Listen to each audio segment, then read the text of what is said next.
오래도록 자녀가 없다가 적지 않은 나이에 아들을 하나도 아니라 둘도 아니라 세 명이나 얻은 한 가정이 있었습니다.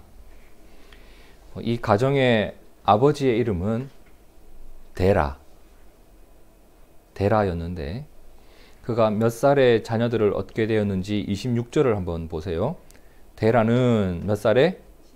70세에 아브람과 나홀과 하란을 낳았더라. 아무리 이 시대 사람들이 오래 살았다고 하지만 26절보다 앞부분에 보면 데라의 조상들은 몇 살에 자녀를 낳았는지 다 나오거든요. 거기에 보면 노아의 아들 셈이 나옵니다. 셈이 100세에 낳았어요. 아들 아르박삿을. 아르박삿은 35세에 셀라를 낳고 셀라는 30세에 에벨을 낳았고 에벨은 34세에 벨렉을 낳고 벨렉은 몇 살? 30세에 르우를 낳았고 르우는 32세에 스룩을 낳았고 스룩은 30세에 나홀을 낳았고 나홀은 29세에 데라를 낳았다. 그럼 노아의 아들 셈을 제외하면 대부분 30대 초반에 애를 낳았단 말이에요. 그러죠? 그러니 데라는 나이 70에 얻은 아들들 얼마나 힘겹게 애를 가졌는지 그리고 그 아이들이 얼마나 소중했는지를 우리가 생각해 볼 수 있겠죠. 특히 이 시절은요, 여러분, 지금으로부터 약 4,000년 전입니다. 몇 년 전? 4,000년 전, 여러분 상상도 안 될 겁니다. 4,000년이면 청동기 시대입니다. 이 지역에. 얼마나 오래전 이야기예요. 고대 사회죠. 당시 고대 사회는 이 후손을 낳지 못하는 것이 한 가정이 겪는 최고의 불행이자 고통 중 하나였습니다. 당시는 뭐 하며 살았을까요? 농사나 목축업을 하면서 살았단 말이에요. 그러면 자녀가 어떤 일을 하겠어요? 나와 함께 농사 짓는, 나와 함께 양과 가축을 돌보는 노동력이었단 말이에요. 그 자녀가 없으면 함께 일하는 사람이 줄어드는 거예요. 거기다가 내가 죽으면 나의 유산을 상속받아야 되고 대를 이어가야 되는데 그 대를 잇지 못하는 상속자가 없는 처지이기 때문에 불행이기도 했고, 또 한편으로는 내가 나이가 들잖아요. 당시 요양병원이 어디 있어요? 누가 날 돌봐줘요? 자녀가 없으면 나를 돌봐줄 사람이 없어요. 이러한 일들을 겪어야 했기 때문에 후손이 없다는 것 굉장히 큰 불행이고 고통이었습니다. 자, 그러면 다시 26절을 한번 볼게요. 데라가 몇 살에? 70세에 아브람과 나홀과 하란을 낳았습니다. 얼마나 좋았을까? 얼마나 좋았을까? 새 쌍둥이는 아니었을 거예요. 70이 되던 해부터 하나, 둘, 셋 차례로 낳았겠죠. 자, 그런데 여러분, 지난 수십 년간 품고 살았던 이 어려움을 이제 겨우 넘었는데, 왜 그런 말 있잖아요. 산 넘어 산이다. 첩첩산중이다. 이 가정에 생각하지도 못했던 일들이 막 터지기 시작하는 거예요. 오늘 본문 말씀은 얼핏 보면 그냥 족보 같아요. 얼핏 보면 그냥 별 이야기 없는 것 같지만 사실은 그 속에 데라의 가정이 겪었던 남들이 다 이해해 줄 수 없는 아주 아픈 사연들이 가득 담겨 있습니다. 근데 오늘 본문의 핵심은 그 가정에 아픔이 있었다가 아니에요. 핵심은 이거예요. 이러한 그들의 사연 속에 그들의 아픔을 만지시는 하나님의 손길이 있었고, 그들의 삶의 방향을 돌리시는 하나님의 인도하심이 있었다는 것. 오늘 우리가 이 부분을 눈여겨봐야 됩니다. 바라기는 이 부분을 우리가 함께 살펴보면서 이게 데라와 아브라함의 일만이 아니라 하나님이 오늘 나를 어떻게 인도하셨는지를 돌아볼 수 있고, 그리고 나를 어떻게 인도하고 계신지를 깨달을 수 있는 그런 눈이 뜨여지기를 진심으로 축복합니다. 그러면 이어지는 27절을 함께 읽어보시죠. 시작. 데라의 족보는 이러하니라. 데라는 아브람과 나홀과 하란을 낳고 하란은 롯을 낳았으며. 자, 이상한 점이 눈에 보이죠. 뭐예요? 여러분, 정말 특별한 일이 없는 한 족보는요, 첫째부터 이름이 나옵니다. 이건 우리도 마찬가지고 이스라엘도 마찬가지예요. 그러면 하란은 이 집안의 막내로 보이는데 어떤 일이 있었어요? 그가 가장 먼저 아들 롯을 낳았다고 합니다. 이게 흔한 일이 아니란 말이에요. 여러분, 혹시 야곱의 결혼 이야기 기억나시나요? 야곱은 그의 형 에서를 피해서 외삼촌 라반의 집에 피신을 갑니다. 근데 외삼촌의 둘째 딸 라헬을 사랑하게 되죠. 그래서 라헬을 얻기 위해서 막 일을 합니다. 그죠? 근데 외삼촌의 치밀한 계획에 의해서 엉뚱하게 첫째 딸 레아와 먼저 결혼을 하게 돼요. 야곱이 화가 나죠. 왜 나는 라헬과 결혼하겠다는데 레아를 저에게 주십니까? 그랬더니 라반이 뭐라고 해요? 창세기 29장 26절에 보니까 라반이 이르되 언니보다 아우를 먼저 주는 것은 우리 지방에서 하지 않는다. 이 지역의 풍습이에요. 첫째부터 결혼을 먼저 하는 것이 고대 근동 지방의 풍습이란 말이에요. 그런데 지금 하란이 어떻게 했다? 롯을 낳았다. 그런 일이 있을 수도 있지. 살다 보면 그런 일도 있지 않겠습니까? 그렇다 칩시다. 근데 이상한 점이 또 있단 말이에요. 29절, 창세기 11장 29절 함께 읽어봅니다. 시작. 아브람과 나홀이 장가들었으니라는 표현이 나와요. 하란은 롯을 낳았다고 했는데 그냥. 그죠? 아브람과 나홀은 장가 갔다는 표현이 나온단 말이에요. 그리고 그 뒤에 뭐가 나와요? 아브라함의 아내의 이름은 사레이고 나홀의 아내의 이름은 밀가라고 아내의 이름도 나와요. 하란하고 다르죠. 그러면 성경을 기록한 저자는 왜 이러한 차이를 뒀을까라는 부분이에요. 여기서 우리는 무언가를 생각해 볼 수가 있습니다. 하란이 이 정상적인 결혼 상태가 아니었을 수도 있다는 가능성을 보게 되고, 그의 아내의 이름을 기록할 수 없는 어떤 이유가 있었을 것을 생각해 볼 수도 있고, 아니면 아예 기록할 필요가 없었던 이유가 있다라고 생각해 볼 수도 있을 겁니다.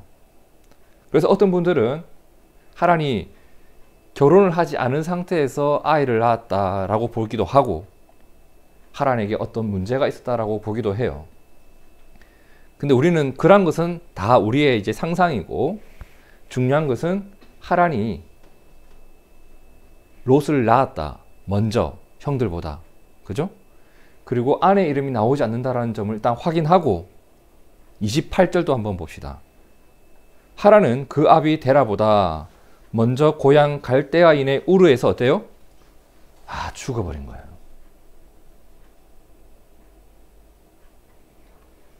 데라가 소중한 아들,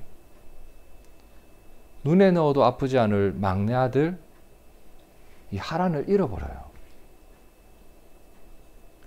데라의 가정에 큰 슬픔이 온 거예요. 얼마나 마음이 아팠을까요? 그런데 이 가정에 또 하나의 아픔이 생깁니다. 30절을 보시죠. 사레가 누구예요? 장남 아브라함의 아내예요. 사례는 어때요? 임신을 못하는 거예요. 아브라함에게 자녀가 생기지 않아요. 데라도 70이 넘어서 힘들게 아이를 가졌는데 내가 겪은 아픔을 내 아들이 또 겪고 있는 거예요. 여러분, 이거 아비의 마음이 오죽하겠습니까, 이게? 내가 겪는 힘든 일을 자녀는 힘들지 않게 지나갔으면 좋겠는데 내가 겪은 일을 아들도 겪고 있다 보니 이 아픔이 그대로 전해져 온단 말이에요. 설명드렸던 것처럼 그 당시의 이 일은 오늘 우리가 생각하는 것처럼 간단한 일이 아니었습니다. 아주 큰 일이었습니다. 자, 이것이 이 데라의 가정이, 그죠? 데라의 가정이 어디에서? 우르라고 하는, 그들이 원래 살고 있었던 우르라는 지역에서 살고 있던 그 시절에 겪고 있었던 일들이에요. 자, 그런데 데라의 아들 아브람이 그의 고향 우르에서 이런 일을 겪었다고 합니다. 사도행전 7장 2절과 3절을 보세요. 스데반이 이르되 여러분 부형들이여 들으소서. 우리 조상 아브라함이 하란에 있기 전 메소포타미아에 있을 때에 영광의 하나님이 그에게 보였다. 하나님이 아브라함이 우르에서 살고 있을 때 나타났다. 그리고 뭐라고 하셨다고 해요? 이르시되 내 고향과 친척을 떠나 내가 내게 보일 땅으로 가라 하시니. 자, 이 내용은 초대교회 7지사 중에 한 명이었던 스데반이 설교하면서 나온 설교의 내용인데, 자, 그의 설교를 보니까 아브라함이 어디에 있을 때에? 메소포타미아에 있을 때에, 그의 고향 우르에 거하고 있을 때에 여기서 어떤 일이 있었죠? 사랑하는 동생을 잃었고 자녀를 얻지 못하는 아픔 가운데 있을 때에 라는 말이에요. 그때 누가 나를 찾아왔다? 하나님이 나를 찾아오셨다. 하나님이 나를 찾아오셨다. 여러분, 이 사건이 앞으로의 그의 삶을 바꾸는 시작이 됩니다. 우리가 기억하는 아브람, 사람들이 알고 있는 아브람이라는 사람이 세워지는 시작에 이 사건이 있었습니다. 어떤 사건?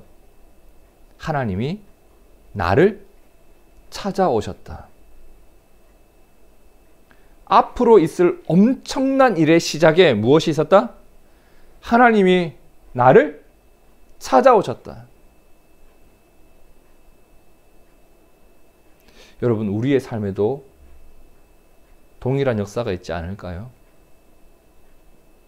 하나님으로 인해서 내 삶이 바뀌고 하나님과 함께 동행하면서 내 삶의 열매를 맺어가는 것, 이 모든 일의 시작에는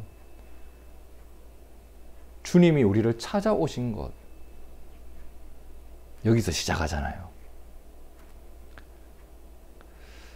여러분, 사실 아브라함이 모태신앙이 아닙니다. 여호수아 24장 2절에 보면 여호수아가 모든 백성에게 이르되 이스라엘의 하나님 여호와께서 이같이 말씀하시기를 옛적에 너희의 조상들 곧 아브라함의 아버지 나홀의 아버지 누가? 데라가 강 저쪽에 거주하여 다른 신들을 섬겼으나 라는 말이 나와요. 여기서 데라가 섬겼던 다른 신이 어떤 신인지 정확하게 알 수는 없지만 당시 바벨론의 우르 지역에서, 그리고 바벨론 지역에서 섬기던 신은 달의 신이었습니다. 달의 신의 이름이 신입니다. 그죠? 바벨론이 섬기던 달의 신의 이름이 신이에요. 영어로 S-I-N. 난나라고 부르기도 해요. 수메르어로. 그 달의 신을 열정적으로 섬기던 지역이에요. 아마 그 데라도 그 신을 섬기던 사람이 아니었을까 추정하는데, 어쨌든 아브라함의 아버지 데라는 하나님을 섬기던 사람이 아니었단 말이에요. 그러면 여러분, 지금 아브라함이 뭔가 엄청난 믿음을 가지고 있었기 때문에, 뭔가 자격이 있었기 때문에, 하나님이 찾아갈 만했기 때문에 그를 찾아오신 게 아니었단 말이에요. 그리고 아브라함이 하나님 저 이게 너무 어려워요. 동생 죽어서 슬퍼요. 자녀가 생기지 않아서 힘들어요. 하나님의 도움을 구한 것도 아니었단 말이에요. 하나님의 도움을 구한 것도 아니고 하나님을 잘 섬긴 것도 아닌데 누가 먼저? 하나님이 먼저 그를 찾아오셨고 하나님이 먼저 그를 부르셨고 하나님이 먼저 그에게 길을 보여주셨단 말이에요. 그래서 은혜라고 합니다. 아브라함의 공로는 없어요. 이것이 아브라함이 경험한 하나님의 은혜였고 아브라함이 간직하고 있었던 하나님과 나 사이에 은밀한 일이었단 말입니다. 그때 우르 지역에서 하나님이 그에게 주셨던 말씀, 사도행전 7장 3절 함께 읽어볼까요? 시작. 이르시되 내 고향과 친척을 떠나 내가 내게 보일 땅으로 가라. 자, 이때까지만 해도 몰랐을 거예요. 무얼? 그 땅이 어디인지, 나에게 어떤 일이 펼쳐질지. 다만 하나님을 만났을 뿐이에요. 자, 이게 아브라함이 우르에서 겪었던 일이에요. 그럼 다시 우리의 이야기의 초점을 데라에게로 좀 옮겨봅시다. 데라는 아들을 잃은 아픔을 안고 있었어요. 그렇죠? 그리고 아브라함이 어때요? 나처럼 자녀가 생기지 않는 아픔을 겪고 있었단 말이에요. 그 고통 중에 그의 가족들과 함께 오랜 시간을 보내었던 어디를? 이곳 우르를 이제 떠나기로 결심을 해요. 그래서 11장 31절을 보면 데라가 누구를 데리고? 아브람과 그리고 죽은 아들 하란의 아들 손자 롯을 데리고 며느리 사레를 데리고 우르를 떠나요. 근데 그 뒤를 함께 읽어볼까요? 시작.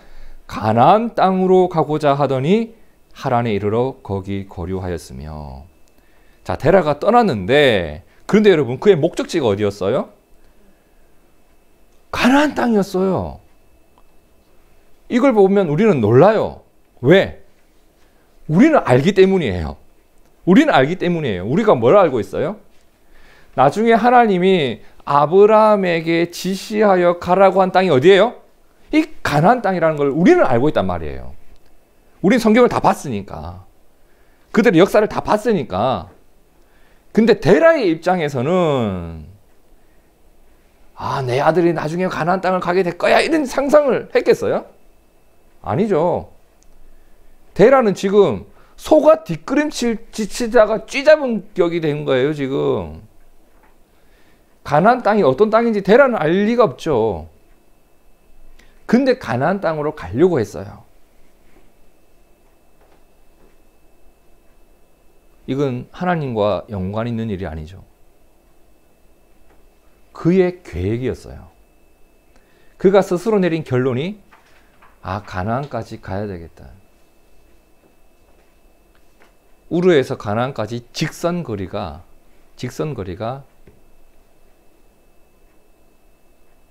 900km, 600km, 약 1500km가 됩니다. 정말 멀어요. 그렇게 이제 이주를 시작합니다. 이삿짐 센터 부르는 거 아니죠. 영구이사 이런 거 없습니다.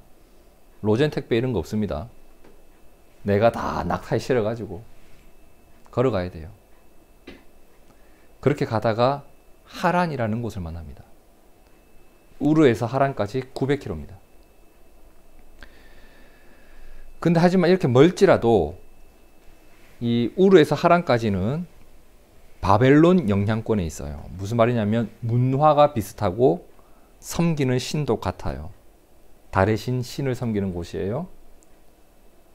그곳에서 데라가 그만 가자. 우리 여기서 살자 하고 정착을 하게 됩니다.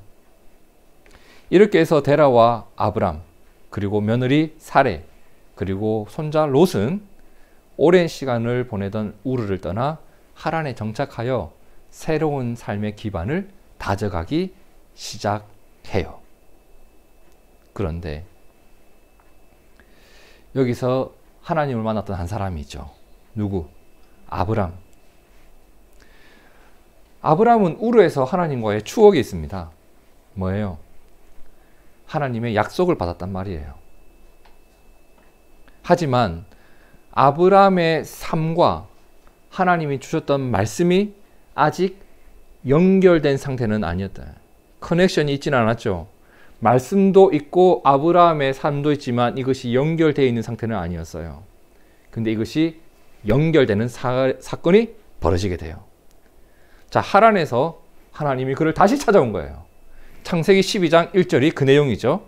뭐라고 해요? 하나님이 여호와께서 아브라함에게 이르시되 너는 너의 고향과 친척과 아버지가 다시 삶을 시작한 이곳을 떠나라. 그리고 어디로 가라? 내가 너에게 보여줄 땅으로 가라라고 합니다. 이건 단순히 데라의 곁을 떠나라 이 말이 아니에요. 내가 너에게 보여줄 땅으로 가면 네가 이제 잘 먹고 잘 살게 될 거야 이런 내용이 아니란 말이에요. 이 말씀의 의미가 뭐냐면 우르에서 지금까지 배운 습관이 있어요. 우상들을 섬기면서 살아온 가족들의 생활 습관이 있단 말이에요. 인간의 본능과 욕구에 충실히 반응하면서 살아온 그의 삶의 태도가 있단 말이에요. 현재 거주하는 이 하란에서 먹고 살기 위해 내가 몸부림쳐 온 삶의 모습이 있단 말이에요. 그거 놔두고 하나님이 보여주실 땅으로 가라 이 말입니다. 쉽게 한마디로 어떤 내용이냐면 하나님 없이 살아온 삶의 방식을 떠나서 하나님과 함께 살아가는 삶을 시작해라 이 말입니다. 하나님이 내 삶에 아무 상관없던 그 모습을 버리고 하나님과 상관 있는 삶으로 들어가라. 하나님은 그에게 이런 약속을 주죠. 내가 너로 큰 민족을 이루게 하겠다. 지금 아브라함은 어떤 고통 겪고 있었죠? 사레가 임신하지 못하는 상황. 우리 집에 자녀가 없는 상황이에요. 그 고민을 하나님이 책임지겠다 하십니다. 내가 너로 큰 민족을 이루고 내게 복을 주어 내 이름을 창대하게 하리니 너는 복이 될지라. 동생이 죽어서 우르를 떠나오고 이제 하란에 새롭게 정착하는 이 고통 가운데 있는 아브라함에게 하나님이 하신 말이 뭐냐면 내가 너에게 이제는 복을 줄 거야. 너의 삶에 절망만 있었다고, 너의 삶에 아픔만 있었다고, 아니야. 내가 너를 찾아간 게 복이고 이제 내가 너를 복으로 세우는 게 복이야. 내가 너를 찾아온 것이 얼마나 위대한 일인지 보게 될 것이다. 3절에 뭐라고 해요? 너를 축복하는 자에게 내가 축복할 것이다. 이곳저곳 옮겨 다니는 일. 여러분 4,000년 전에 사는 동네를 옮겨서 900km를 이동하고 600km를 이동해서 내가 새롭게 살아가는 곳에서 이방인이 유입되어 있는 그 상황, 그 당시 부족들이 즐거워했을까요? 근데 하나님이 그걸 책임지겠다는 겁니다. 너 그거 두려워하지 마. 너가 가는 곳에서 너를 축복하는 자를 내가 축복하고 너를 저주하는 자를 저주하는 것을 내가 확연하게 보여주겠다. 두려워하지 마라. 땅의 모든 족속이 너로 말미암아 복을 받게 될 거다. 이게 아브라함이 가지고 있었던 염려와 고민과 삶의 아픔들을 하나님이 품으시겠다는 말입니다.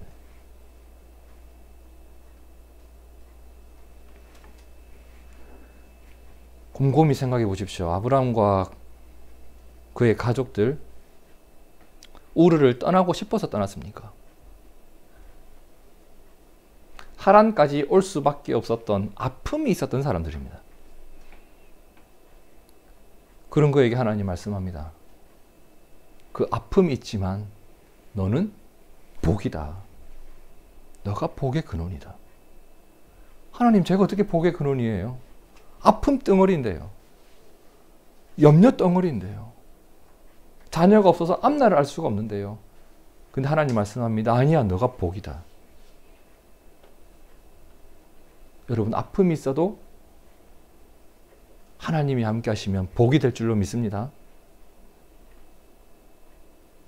아브람과 사라의 사이에는 자녀가 없습니다. 그런데 하나님은 말씀하세요. 내가 너로 큰 민족을 이루게 하겠다. 내 인생의 아픔과 내 삶의 염려를 내가 책임지겠다. 이제 아브람은 선택해야 되겠죠. 이걸 내 방식대로 풀어가야 할지, 아니면 나를 찾아오신 분을 믿어야 할지. 아브람은 하나님의 약속을 믿는 일을 선택을 해요. 그래서 떠나요. 다시 떠나요. 4절을 5절 함께 읽어봅니다. 시작. 이에 아브라함이 여호와의 말씀을 따라갔고 롯도 그와 함께 갔으며 아브라함이 하란을 떠날 때에 75세였더라. 아브라함이 그의 아내 사레와 롯과 하란에서 모은 모든 소유와 얻은 사람들을 이끌고 가나안 땅으로 가려고 떠나서 마침내 가나안 땅에 들어갔더라. 그래서 가게 된 곳이 가나안 땅이었습니다. 오늘 말씀을 우리가 하나하나 되짚어 보면서 마음에 새겨야 할 것이 몇 가지가 있는데, 그 첫 번째가 뭐냐면 하나님이 아브라함을 먼저 찾아오셨다는 겁니다. 동생의 죽음을 겪은 아브라함을, 자녀가 생기지 않는 어려움을 겪고 있었던 그 아브라함을, 이제 아버지와 함께 나의 고향인 우르를 떠나야 하는 상황에 놓여 있는 그 아브라함을 누가? 하나님이 어떻게? 먼저 찾아오셨다. 여러분, 하나님의 긍휼은 자격이 있어서 주어지는 게 아닙니다. 하나님의 긍휼은 내가 그럴 만한 공로를 쌓았기 때문에 주어지는 게 아니에요. 예수님의 사랑을 우리가 그렇게 받았나요? 예수님의 십자가의 은혜를 우리가 그럴 만한 자격이 있어서 받았던가요? 아니에요. 요한일서 4장 10절에 보니 사랑은 여기 있으니 우리가 하나님을 사랑한 것이 아니요 하나님이 우리를 사랑하사 우리 죄를 속하기 위하여 화목제물로 그 아들을 보내셨다. 요한일서 4장 19절에 그가 먼저 우리를 사랑하셨다. 여러분, 하나님은 아브라함이 삶의 고비를 넘어가는 그 험난한 인생 가운데 그의 곁을 먼저 찾아오셨습니다. 우리도 돌아봅시다. 우리가 먼저 하나님을 찾았는가? 그 험산 줄령을 넘어갈 때 내가 주님을 그렇게 찾았던가? 아니에요. 나 홀로가 아니었다는 것을 하나님이 알게 해주셨고, 하나님이 내 곁에서 나를 지키고 있음을 우리가 경험했단 말이에요. 그 하나님의 은혜를 잊지 않는 우리가 되었으면 좋겠습니다. 하나님은 먼저 찾아오셨습니다. 그리고 둘째로, 하나님이 아브라함을 어떻게 해요? 인도해 가기 시작합니다. 하나님이 아브라함을 인도하셨어요. 우르를 떠난 그를 하나님이 인도하고 계십니다. 그래서 고향을 떠나는 것이 두려움이 없는 거예요, 여러분. 하란을 떠나는 그를 하나님이 인도하셨습니다. 그래서 떠날 수 있는 겁니다. 나에게 익숙한 것 떠나는 일, 나의 습관이 된 일을 버리는 일이 어떻게 쉬운 일입니까? 이거 어려운 일이에요. 우리도 마찬가지잖아요. 삶의 방식을 바꾸는 일이 어디 쉽습니까, 이게? 내 뺨을 누가 때렸어요. 왼 뺨을 대는 거? 이거 어렵습니다, 여러분. 우리는 1, 2가 날라오면 1, 2, 3, 4 날리잖아요. 근데 하나님은 1을 맞으면 2를 대라 이렇게 하잖아요. 이게 어떻게 쉽습니까? 안 된단 말이에요. 사실 아직 안 돼요. 근데 하려고 노력하게 된단 말이에요. 익숙한 것을 버리고 싶단 말이에요. 아니, 버릴 수 있게 되더라고요. 왜? 하나님을 믿으니까. 하나님이 그 일을 통해서 이루실 일이 있음을 아니까. 여러분, 아브라함은 나에게 익숙한 것을 선택하지 않고 하나님을 따라가는 것을 선택합니다. 그런 그를 하나님이 하나님의 약속대로 인도하기 시작합니다. 그렇게 해서 그가 간 곳이 가나안이었습니다. 신명기 1장 33절을 보면 애굽에서 출애굽한 이스라엘 백성들, 하나님이 이스라엘 백성들을 어떻게 인도하셨는지에 대해서 모세가 이렇게 회고하는 장면이 나오는데, 신명기 1장 33절 함께 읽어봅니다. 시작. 그는 너희보다 먼저 그 길을 가시며 장막 칠 곳을 찾으시고 밤에는 불로 낮에는 구름으로 너희가 갈 길을 지시하는 자신이라. 여러분, 제가 하나님이 우리 교회를 이끌어 가시는 모습만 보아도 제가 정말 실감이 나는 게 이 부분이에요. 제가 장위동에서 교회를 개척한다는 것 상상도 못했던 일입니다. 생각한 적이 없는 일이에요. 제가 품었던 당시의 마음은 그냥 하나님 어떤 교회를 세우면 좋을까요? 하나님 어떻게 교회가 세워져 가면 좋을까요? 그러다 보니 제가 장위동에 와 있더라고요. 저희 가족은 장위동에 오는 것을 반대했습니다. 저 혼자, 아니, 그냥 하다 보니 여기 와 있어요. 저희 교회가 어떻게 4년을 버텼는지 신비스럽지 않습니까? 지나오다 보니, 그리고 이제 와서 우리가 고백하는 게 뭐예요? 하나님께서 이곳에 우리를 보내셨고 하나님 우리를 살리시고 동행하고 이끌어가고 계시는 아버지이심을 보게 된단 말입니다. 사람들이 저한테 제일 신기하다는 것 중에 하나가 이거예요.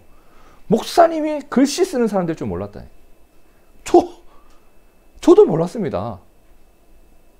어쩌다 보니 글씨를 쓰고 있어요. 아브라함 어땠을까요? 가나안까지 어떻게 가게 되었을까요? 하나님의 인도하심, 하나님의 돌보심, 그 은혜의 결과임을 저는 믿어요. 오늘 우리가 놓여있는 삶의 자리도 보세요. 각자 생각하지도 못했던 일을 하고 있습니다. 우리 성도들, 어떤 분은 필라테스 강사로, 어떤 분은 부동산으로, 어떤 분은 교사로 생각하지 못했던 시험을 치고 있고, 우리를 하나님이 인도하고 계십니다. 마지막 셋째로 돌아보게 되는 것, 하나님이 누구를? 아브라함을 복으로 세우셨다는 겁니다. 여러분, 아브라함이 복받았다라고 말할 만한 게 있었나요? 가정에 아픔도 있고 남들은 하지 않는 그 이사를, 그 먼 길 이사도 하고 자녀도 없고, 그런데 누가 그를 복되다고 하셨어요? 하나님이 그를 복의 근원으로 세우셨단 말입니다. 하나님이 그를 복으로 세우셨습니다. 여러분, 하나님은 기억하세요. 연약한 사람을 복된 사람으로 세울 수 있는 유일한 분이십니다. 오늘 우리가 왜 복돼요? 우리가 왜 복된 사람입니까? 하나님이 우리를 복된 사람으로 세웠기 때문입니다. 하나님 앞에서는 나의 연약함이 부끄러움이 되지 못합니다. 돈 많은 사람 앞에서는 돈 없는 것이 부끄러울지도 모르고, 힘 자랑하는 곳에서는 나의 힘없음이 초라해 보일지도 모르지만, 하나님이 뭐라고 하냐? 내가 너를 복으로 세울 것이니 누가 너에게 뭐라고 하겠느냐. 너는 나의 복된 자녀다. 느헤미야 9장 7절 함께 읽어볼까요? 시작. 주는 하나님 여호와시라 옛적에 누구를? 아브라함을 택하시고 갈대아 우르에서 인도하여 내시고 아브라함이라는 이름을 주셨다. 아브람, 존귀한 아버지란 뜻이에요. 근데 하나님이 그를 우르에서 이끌어내셔서 아브라함으로 살아가게 하셨다는 말입니다. 단순히 존귀한 아버지가 아니라 열국의 아버지, 모든 사람에게 복을 주는 한 사람으로 하나님이 세우셨다는 말입니다. 이게 무슨 말이냐? 그의 이름을 바꿨다. 그의 인생을 복되게 하시겠다는 하나님의 의지가 그의 삶 한복판에 들어왔다는 겁니다. 여러분, 우리가 예수님을 만나고 예수님을 믿는 것, 그럼으로써 우리에게 주어진 이름이 있죠. 하나님의 자녀, 하나님의 백성. 여러분, 이 이름이 우리의 인생을 복되게 할 줄로 저는 믿습니다. 하나님의 인도하심이 내 인생을 파고 들어오면 내 인생이 아브라함에서 아브라함이 되는 겁니다. 내 인생이 그냥 그렇게 살아가는 한 인생에서 하나님의 자녀가 되는 겁니다. 그래서 예수님이 나를 먼저 찾아오신 것, 내가 예수님을 알고 살아가는 것, 내가 예수님의 약속을 가지고 살아가는 것, 내가 그분을 믿고 살아가는 것, 누군가에게는 이 일이 아무 일도 아닌 것처럼 보일지 모르겠지만 오늘 나에게는 이것이 가장 복된 일이고 이 땅을 복되게 살아가는 영광스러운 일임을 우리는 믿습니다. 우리 모두가 우리를 먼저 사랑하신 그 하나님의 사랑 안에 있다는 것을 꼭 잊지 않았으면 좋겠습니다. 우리를 인도하시는 하나님의 손길이 있기 때문에 내 아픔이 복으로 바뀔 수 있음을 믿으시길 바랍니다. 하나님의 약속을 의지하는 자, 그에게 하나님의 약속은 반드시 이루어질 것입니다.